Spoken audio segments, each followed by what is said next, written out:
Para sa panibagong lulutuin natin ngayon mag-subscribe, like at mag-comment kung saang lugar ka ngayon upang malaman natin kung saang nakakarating video na ito. Maraming salamat.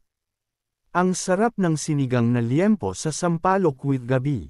Ang sinigang na liempo sa sampalok with gabi ay isang bersyon ng sinigang na gumagamit ng sariwang sampalok at liempo.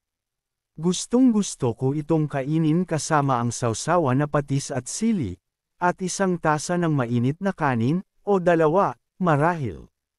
Ang recipe na ito ay nagpapakita ng tradisyonal na paraan ng pagluluto ng sinigang noong unang panahon nang wala pang instant sinigang mix.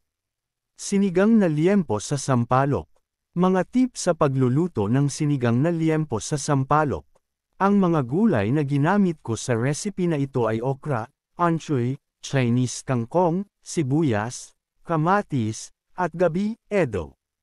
Maaari kang magdagdag ng iba pang gulay kung gusto mo. Iminumungkahi kong idagdag ang mga sumusunod na gulay para sa mas mahusay na resulta: sitaw, talong, at daikon radish. Gayun din, ang assignment ay depende sa dami ng sampalok na ginagamit mo. Subukang magdagdag ng mas maraming sampalok kung sa tingin mo ay hindi pa sapat ang asim ng sabaw. Ang gabi o edo ay nagpapalapot sa sabaw at nakakatulong upang mas masarap ang lasa nito. Siguraduhing idagdag ito sa kalagitnaan ng proseso kung saan mayroon itong oras upang maluto hanggang sa lumambot at halos matuno sa likido. Subukan mo itong sinigang na liempo sa sampalok with gabi. Ipaalam mo sa akin kung ano ang palagay mo. Sinigang na liempo sa sampalok. Paghahanda, 10 minuto. Pagluluto, 2 oras. Kabuoang oras, 2 oras at 10 minuto. Mga sangkap: 2 limbs, liempo, hiwa-hiwa. 16 ounces hilaw na sampalok. 1 bangkos kangkong anchoy, linas at hiwa-hiwa. 3 medium gabi edo, hati sa 2. 2 medium hinog na pulang kamatis, hiwa-hiwa. 1 medium dilaw na sibuyas, hiwa-hiwa. 12 piraso okra, 3 hanggang 4 na piraso mahabang berdeng sili-siling pansigang. 4 na tasa tubig. 2 tasa sabaw ng baka. 2 kutsarang langis sa pagluluto. Patis, ayon sa panlasa. Mga panuto. 1. Pakuluan ang tubig sa isang kaldero.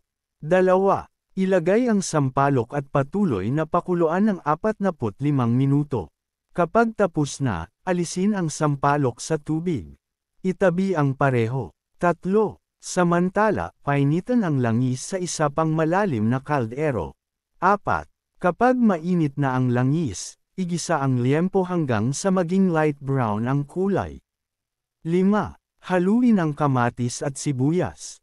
Lutuin ng 2 minuto. 6. Dahan-dahang ibuhos ang tubig na ginamit sa pagpapakulo ng sampalok, ngunit huwag pa idagdag ang sampalok. Idagdag ang sabaw ng baka at gabi pagkatapos. 7. Ilagay ang sampalok sa isang salaan at hayaang lumabas ang natitirang katas sa pamamagitan ng pagtulak ng kutsara laban dito. Idagdag ang katas ng sampalok sa kaldero kung saan naruroon ang karne. Pakuluan ng 60 minuto. Magdagdag ng tubig kung kinakailangan. 8. Ilagay ang okra at mahabang berdeng sili. Lutuin ng 3 minuto. 9. Idagdag ang kangkong, anchoy, at patis. Haluin. Takpan at patayin ang apoy. Hayaang nakataklab ng 5 minuto. 10. Ilipat sa isang mangkok na panghain. 11. Ihain kasama ang mainit na kanin. 12. Ibahagi at tamasahin.